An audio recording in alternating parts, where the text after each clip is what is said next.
Bonjour tout le monde. Alors aujourd'hui, je vous ai préparé du coup, comme je vous avais dit, une petite vidéo sur l'appendicite. Alors je n'ai qu'une plante à vous présenter, mais voilà, je voulais quand même vous en parler un petit peu. Donc on va commencer par savoir ce que c'est l'appendicite. Alors du coup, l'appendicite, donc c'est une inflammation aiguë de l'appendice iléocaécal qui est une excroissance du gros intestin.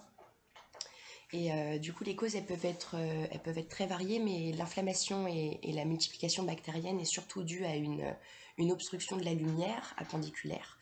Donc soit par les selles, ou des tumeurs, ou des resserrements, ou d'autres choses. Et du coup, la douleur dans ce qu'on appelle la fosse iliaque droite donc, peut être accompagnée aussi de vomissements. Alors il faut noter que l'appendice est un organe qui ne présente aucune fonction particulière, donc on peut très bien vivre sans.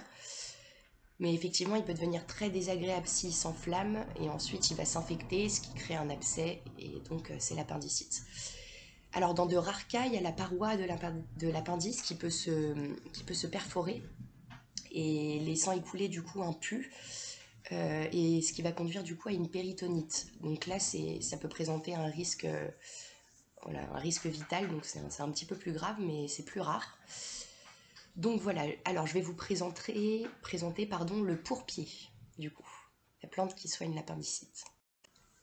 Alors du coup, le pourpier, c'est une plante annuelle à petites fleurs jaunes regroupées en bouquets, qui peut faire environ 15 cm de haut. Alors la plante, elle est originaire d'Europe et d'Asie, et elle se trouve souvent près des cours d'eau. Et du coup, en phytothérapie, ce sont les parties aériennes qui s'utilisent et qui se récoltent pendant tout l'été. Alors du coup, la plante, elle est constituée de mucilage, d'acide, de sucre, de vitamine A, de vitamine B1 et C.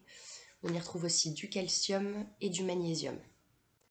Alors l'utilisation du pourpier, elle remonte à peu près 2000 ans en Inde et en Europe, mais aussi en Iran. Donc elle était aussi beaucoup consommée comme légume autrefois, donc grâce à ses vitamines et ses minéraux. Et au Moyen-Âge, les Arabes l'appelaient légume béni. Et en fait, il était très souvent préparé en beignet lors de grandes occasions. Donc voilà, du coup, c'est une infusion de partie aérienne qui permet de soulager l'inflammation de l'appendice. Et d'ailleurs, c'est en Chine qu'elle est prescrite, très souvent prescrite pour ça.